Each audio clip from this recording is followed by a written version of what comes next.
Herzlich willkommen zu dieser Predigt von der GVC Winterthur. Wir hoffen, wir können dich inspirieren und laden dich dazu ein, dir Gedanken dazu zu machen. Ich mag mich auch noch gut an mein erstes Mal Abendmahl erinnern oder an eines meiner ersten Mal. Ich bin hier frisch in die GVC gekommen, so 15, 16. Und da ist das Brotkörbchen noch durch die Reihe gegeben worden. Und dann hat der Nachbar einmal gesagt, der liebe Jesu, gebrochen für dich. Und als Teenie, oder mir ist es immer so gegangen, ist sowieso alles peinlich und unangenehm. Und dann sagt da der Nachbar, den man nicht kennt, nuschelt einem da den Satz zu. Und dann geht man ja davon aus, dass man das Körbchen auch so weitergeben sollte. Aber ich bin ja nicht instruiert worden, was ich da für einen Satz sagen muss. Habe ihn nicht wirklich verstanden. Und meine Taktik war dann so, dass ich einfach andächtig das Brotkörbchen angestarrt habe und dem Nachbar das weitergegeben habe, jeglichen Augenkontakt vermieden habe, dass es ja nicht unangenehm wird. Und gleichzeitig habe ich immer das Abendmahl mega wertgeschätzt. Eine andere Situation war mit zwei Freundinnen, wo ich das Brot ins Maul genommen habe. Sie haben am Becher angesetzt und am Schluss waren wir alle verwirrt, ob es dann jetzt da eine Reihenfolge gibt.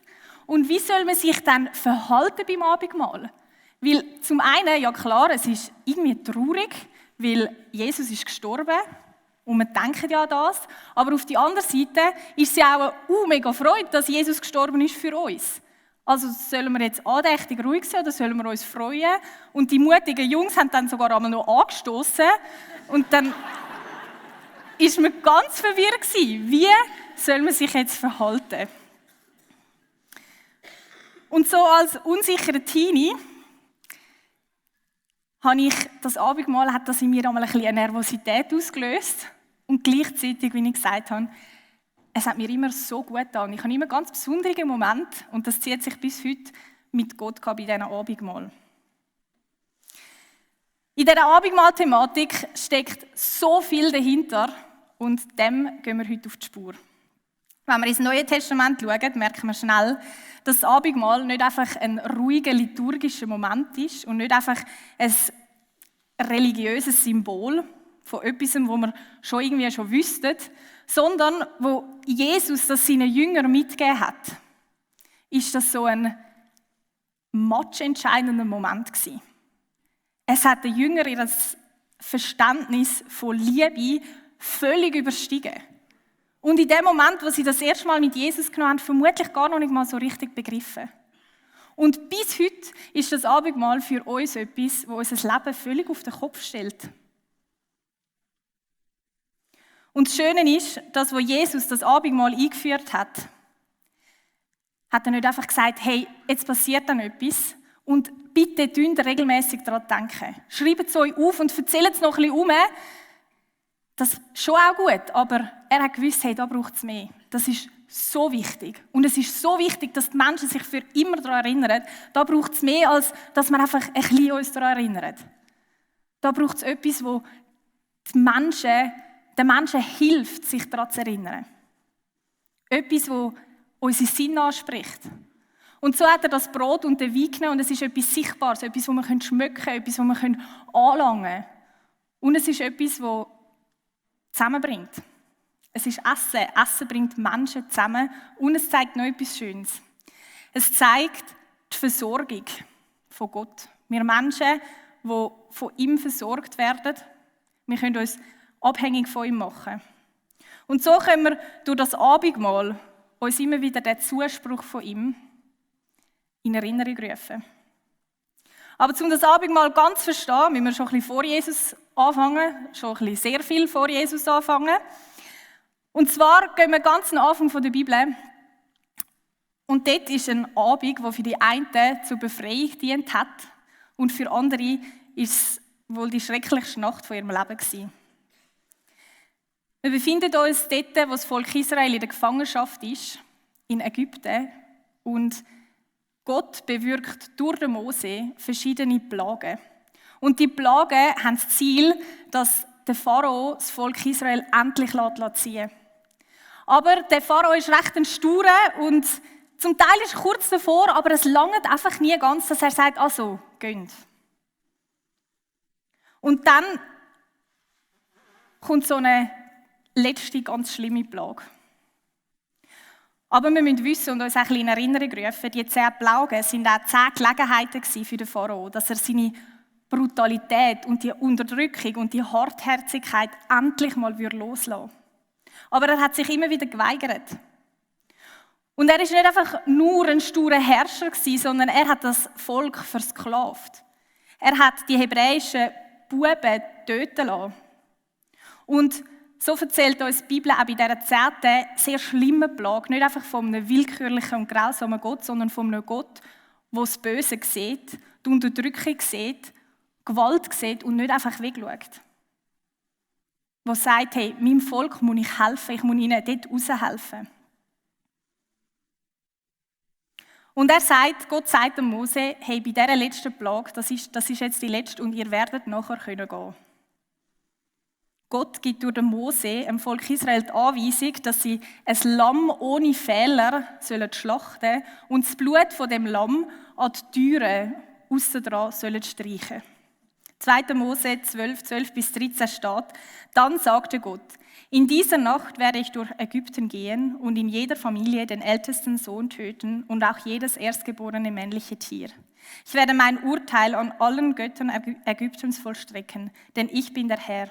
Das Blut an den Türpfosten eurer Häuser wird ein Zeichen sein, das euch schützt. In dieser Nacht sind die erstgeborenen Ägypter gestorben. Und überall, wo das Blut dran war, ist nichts passiert. Und so wie es Gott vorausgesagt hat, lesen wir dann ein bisschen später, noch in derselben Nacht ließ der Pharao Mose und Aaron rufen und sagte zu ihnen, zieht so schnell wie möglich los und verlasst unser Land. Ihr und die anderen Israeliten, geht und opfert dem Herrn, wie ihr es verlangt habt. Das Volk Israel ist freigelassen worden und ab dann hat Gott sie aufgefordert, mit so einem Passafest immer wieder an die Befreiung zu denken. Und wenn wir das Passafest oder die Erinnerung an die Befreiung vergleichen mit dem Abendmahl, dann fallen uns recht schnell Ähnlichkeiten auf. Ein unschuldiges Opfer, das Passalamm, das sterben musste.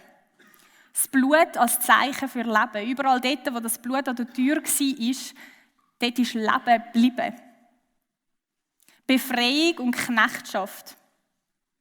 Verschonung vor dem Gericht oder vor dem Tod. Und mit dem im Hinterkopf kommen wir wieder ins Neue Testament und lesen im Lukas-Evangelium Folgendes. Dann kam der erste Tag des Festes der ungesäuerten Brote, an dem das Passalamm geschlachtet werden musste. Also sie sind wieder in dem Moment, wo sie sich zurückerinnern an die Befreiung in Ägypten. Jesus gab seinen Jüngern, Petrus und Johannes, den Auftrag, geht und bereitet alles vor, damit wir gemeinsam das Passamahl feiern können. Als die Stunde für das Passamahl gekommen war, nahm Jesus mit den Aposteln an der Festtafel Platz. Wie sehr habe ich mich danach gesehnt, mit euch dieses Passamahl zu essen, bevor ich leiden muss, sagte er. Und dann bringt Jesus zum ersten Mal das Abendmahl. Dann nahm er ein Brot, er dankte Gott dafür, brach es in Stücke und gab es ihnen mit den Worten, das ist mein Leib, der für euch hingegeben wird. Feiert dieses Mal immer wieder und denkt daran, was ich für euch getan habe, so oft ihr dieses Brot esst. Ebenso nahm er nach dem Essen den Becher mit Wein, reichte ihn den Jüngern und sagte, dieser Becher ist der neue Bund zwischen Gott und euch, der durch mein Blut besiegelt wird. Es wird zur Vergebung eurer Sünde vergossen. Und in dem Moment ist das Passafest nicht einfach abgeschafft, sondern durch Jesus erfüllt und neu gedacht. Die alte Rettungsgeschichte,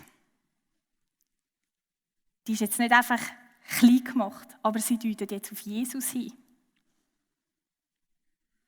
Es ist die tiefste Erfüllung von Rettung, die da stattfindet. Die Rettung von der Sklaverei hier in Ägypten, die wird jetzt erweitert. Und es ist jetzt Rettung von dieser Unterdrückung oder auch von der Sklaverei, aber von Sünde, von Schuld, von Scham und von Angst.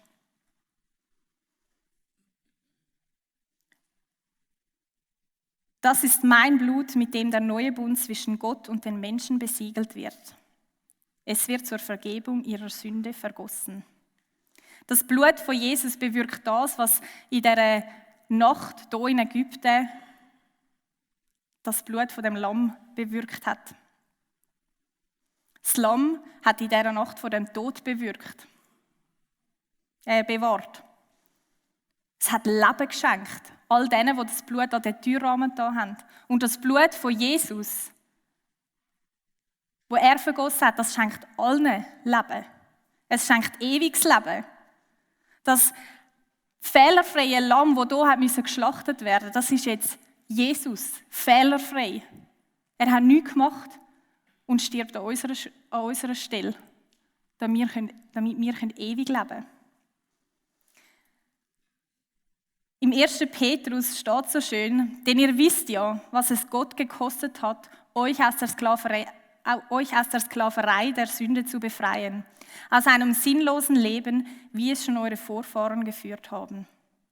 Er hat euch losgekauft, aber nicht mit vergänglichem Silber oder Gold, sondern mit dem kostbaren Blut eines unschuldigen und fehlerlosen Lammes, das für uns geopfert wurde, dem Blut von Christus.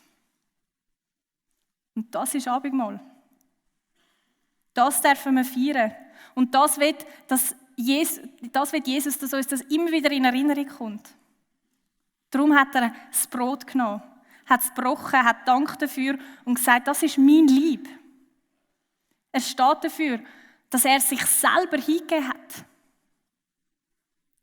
Das Schöne ist, dass die Botschaft anfängt mit Empfangen.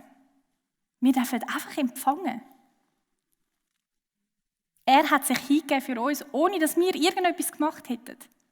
Wir dürfen einfach empfangen. Dann nimmt er den Wein und sagt, das ist mein Blut. Das Blut vom Bund.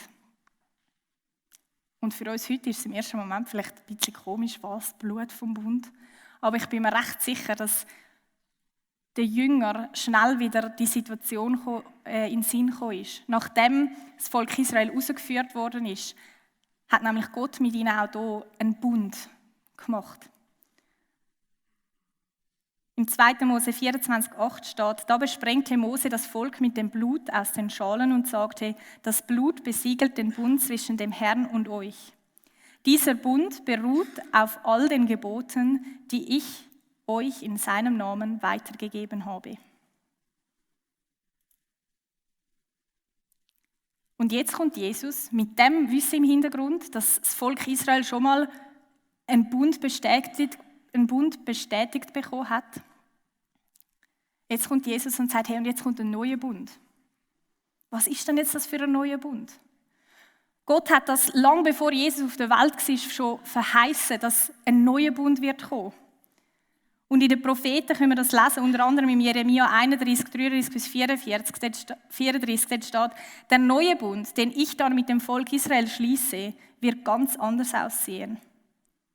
Ich schreibe mein Gesetz in ihr Herz. Es soll ihr ganzes Denken und Handeln bestimmen. Ich werde ihr Gott sein und sie werden mein Volk sein.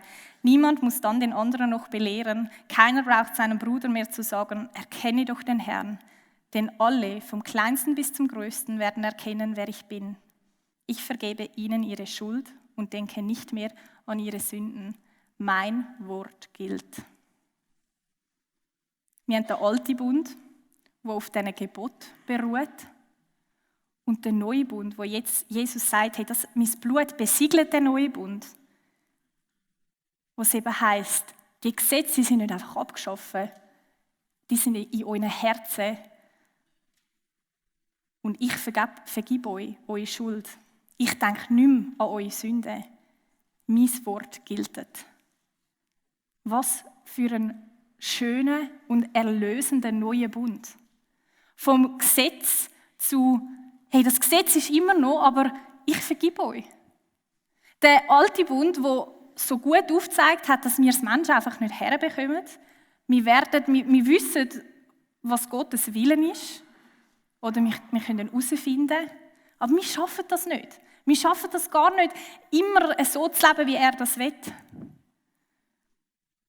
Und mit dem neuen Bund kommt so etwas Neues rein. Hey, es ist nicht einfach weg. Unser Ziel soll immer noch sein, dass wir nach dem bestrebt sind, so zu leben, wie es Gott will. Aber euch ist vergeben. Euch ist vergeben. Mein Wort gilt.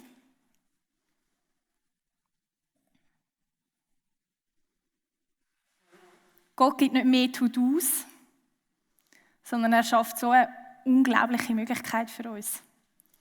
Gemeinschaft mit Jesus. Der Heilige Geist, der in unserem Leben wirken kann. Leben in Gemeinschaft mit anderen Christen. Und so ist es nicht nur eine traurige Erinnerung, sondern es ist ein Freispruch. Es ist eine Feier von dem neuen Bund, den wir so unendlich dringend brauchen.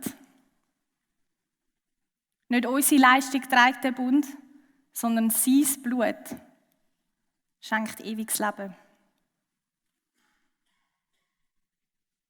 Und Jesus sagt, erinnert euch immer wieder daran.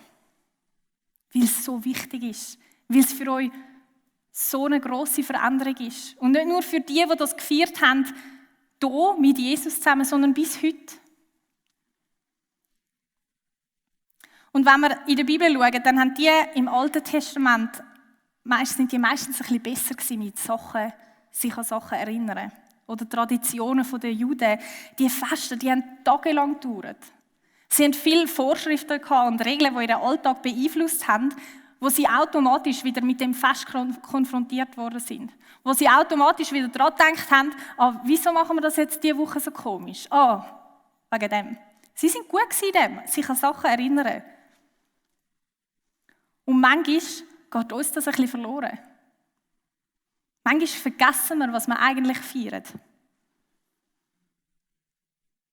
Manchmal ist es einfach einmal mehr ein Abendmahl, statt uns so richtig berühren zu lassen von dem, was Karfreitag passiert ist. Und uns neu zusprechen, sein Lieb für mich. Sein Blut für mich. Neuer Bund, Vergebung, Hoffnung, Leben in Ewigkeit.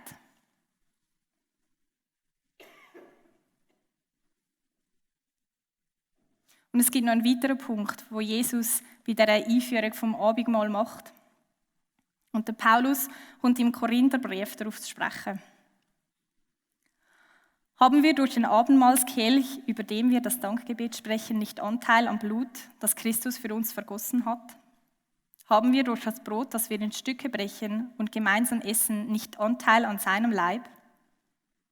Es gibt beim Abendmahl nur ein Brot.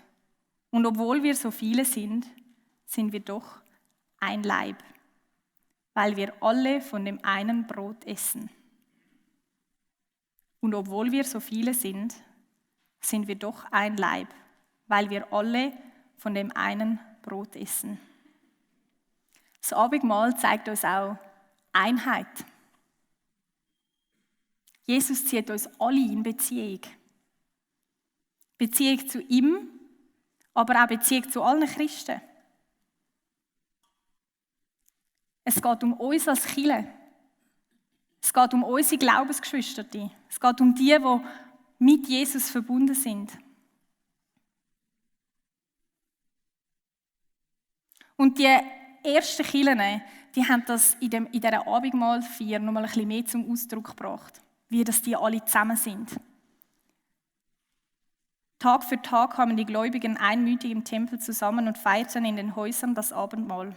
In großer Freude und mit aufrichtigen Herzen trafen sie sich zu gemeinsamen Mahlzeiten. Es war ein fester Bestandteil. Sie haben sich getroffen zum Essen und so als Höhepunkt von dem Ganzen ist zusammen das Abendmahl gefeiert worden. Und alle haben Essen mitgebracht, jeder so viel, wie er konnte, und alle haben davon essen. Und mit dem sind auch alle sozialen Trennungen abgeschaffen worden. Alle sind am gleichen Tisch gesessen. Alle haben das gleiche Essen gegessen. Es ist alles miteinander geteilt worden und vor Gott ist egal, woher wir kommen. Es ist egal, wie viel wir haben, was wir bringen, wie wir sind. Alle sind zusammen an dem Tisch. Alle haben zusammen das Mahl eingenommen. Und bis heute wird das ganz, ganz unterschiedlich gefeiert, das Abendmahl. In der Kirchengeschichte war das nie ein Nebenthema. sondern die Katholiken, die Freikirchler, die Reformierten, alle haben unterschiedliche Traditionen gehabt, unterschiedlich gefeiert und unterschiedliche Wichtigkeit oder Punkte darauf gelegt, wie das sie es feiern wollen. Bei uns ist das Abendmahl immer zugänglich. Es ist jeden Sonntag ist es da. Wir können es immer nehmen. Es zeigt so schön, hey, Jesus ist gestorben für dich. Steht dir zur Verfügung, du darfst es für dich nehmen. Jeden Sonntag. Und bei uns ist da vielleicht ein bisschen die Gefahr, dass es so normal wird. Es wird bei mir zur Tradition. Jeden Sonntag während dem Worship gehe ich mir das Abendmahl nehmen. Und vielleicht vergessen wir ein bisschen, wie krass das ist. Wie vielfältig das ist. Und die Kirchen von hier, die haben andere Schwierigkeiten gehabt. Es war eben nicht immer nur so einfach, dass alle ihr Zeug mitbringen, so viel wie sie wollen, und dann wird es geteilt. Wir können lesen, dass der Paulus recht hart mit ihnen auch mal geschumpfen hat und gesagt hat, hey, so nicht. Was ihr in euren Gottesdiensten feiert, ist gar nicht das Mahl des Herrn. Denn anstatt miteinander zu teilen, isst und trinkt jeder das, was er selbst mitgebracht hat.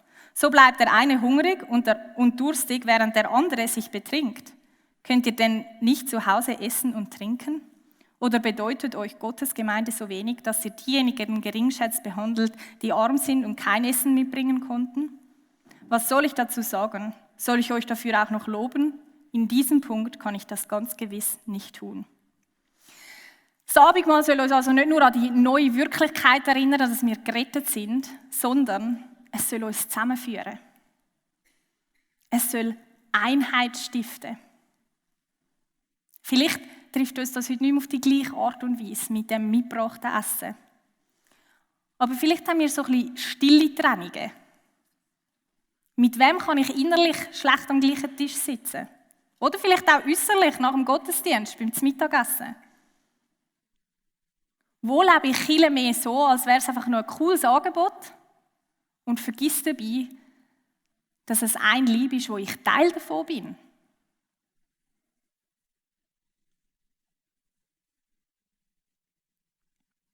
Und dann noch ein letzter Punkt, wo Jesus macht. Nachdem er das Abendmahl eingeführt hat, sagt er, ich werde nicht mehr Wein trinken, bis ich ihn wieder in Gottes Reich trinken werde. Das Abendmahl schaut also nicht nur zurück, es ist nicht nur Erinnerung, sondern es schaut auch vor. Es ist ein Hoffnungsmahl. Die frühe Kirche hat das einmal auch kombiniert beim Abendmahl und hat noch einen Ruf eingebaut, und der hat Maranatha geheissen, unser Herr komm, unser Herr kommt. Und sie haben in dem so die Sehnsucht ausgedrückt. Hey, er ist nicht nur der Gekreuzigte und Auferstandene, sondern er ist der wiederkommen wird.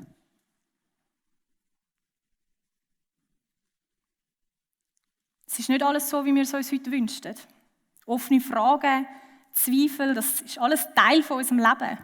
Müde Glaubensphasen, Beziehungen, die noch nicht so sind, wie sie sein sollten. Sünden, die wir in unserem Leben haben, wo wir irgendwie noch nicht zu Schlag kommen damit. Schmerz, unerhörte Gebet. Und mitten in die Unfertigkeit hinein kommt Jesus und bringt das Abendmahl. Feiert, weil ich bin eure Hoffnung. Weil mein Tod am Kreuz wirklich passiert ist. Feiert, weil der neue Bund besiegelt worden ist mit meinem Blut. Feiert, weil mein Reich kommt. Feiert, weil eure Hoffnung sich eines Tages erfüllen wird. Das ist auch Abendmahl. Die Hoffnung, uns an die Hoffnung erinnern, die wir durch Jesus haben. Und so darf uns Abendmahl auf so vielen verschiedenen Ebenen berühren. Und vielleicht mal bei den einen mehr, mal bei den anderen ein bisschen weniger, aber es ist immer das Ganze. Es ist immer die riesige Vielfalt. Nicht unsere eigenen Taten, sondern er. Er hat sein Leben gegeben, wir dürfen einfach empfangen. Es will Einheit stiften, uns zusammenführen und es wird Hoffnung bringen. Und so um das ganze Abendmahl-Thema tauchen für unseren Alltag im Heute verschiedene Fragen auf. Lebe ich eigentlich noch aus Empfangen oder fast nur aus Leisten? Das Abendmahl wird uns immer wieder zurück auf den Boden der Gnade stellen. Es ist ganz klar, wir können nichts machen. Und manchmal ist das fast das Schwierigste. Einfach nur empfangen. Wo ruft mich das Abendmahl in eine versöhnte Gemeinschaft? Wo sehe ich vielleicht nicht zuerst den Lieb, sondern mich selber?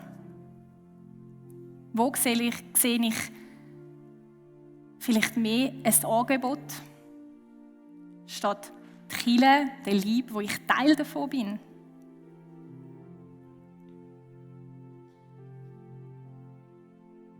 Lasse ich mich vom Abendmahl berühren? Oder ist es schon fast einfach ein Ritual geworden? Vergiss ich da dabei, wie unglaublich das ist, was uns da geschenkt worden ist?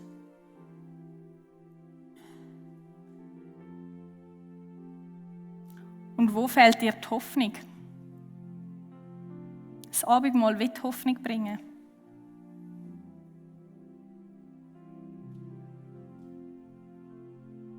Das Abendmahl wird uns in Erinnerung rufen, dass das wirklich passiert ist und dass er wiederkommen wird und all unsere Hoffnungen in Erfüllung gehen werden.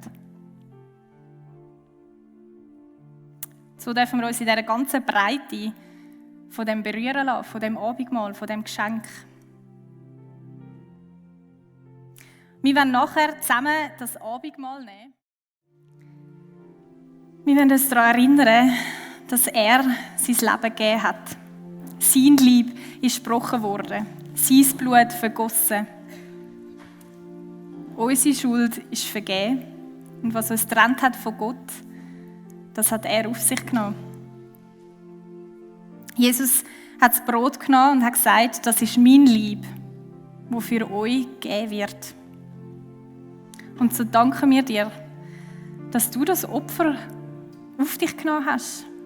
Danke, dass du dein Leben gegeben hast für uns. Danke, dass du der Lieb bist, der uns alle aber auch eins macht. Danke, dass du das auf dich genommen hast.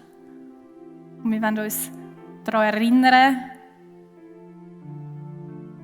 ja, was das auch für unser Leben bedeutet. Und wir wollen es von dir nehmen und dankbar empfangen.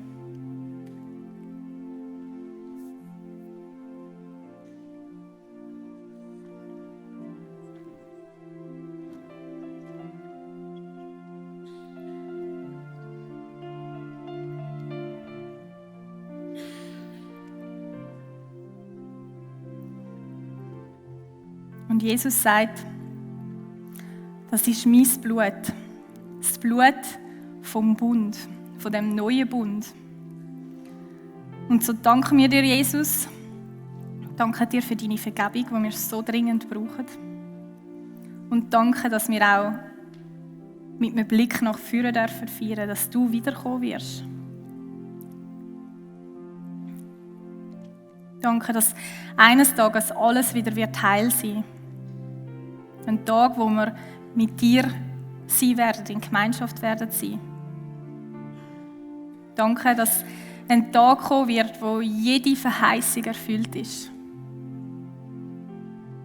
Danke, dass du dein Blut gegeben hast, um den Bund zu besiegeln.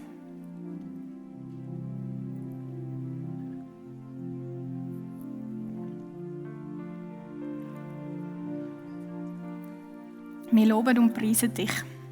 Amen. Danke fürs Reinschauen und lass uns doch in den Kommentaren wissen, was dir dabei gefallen hat. Wir als Kirche wünschen uns, dass das Leben zum Blühen kommen und wir mit Begegnungen mit Gott geniessen. Falls du Fragen oder ein Gebetsanliegen hast, darfst du dich sehr gerne bei uns melden. Und falls dir das Video gefallen hat, gib uns doch einen Daumen hoch und abonniere den Kanal, wenn du nichts mehr verpassen willst. Wenn du uns finanziell unterstützen möchtest, kannst du das hier machen. Und cool, bist du dabei gewesen. Bis zum nächsten Mal.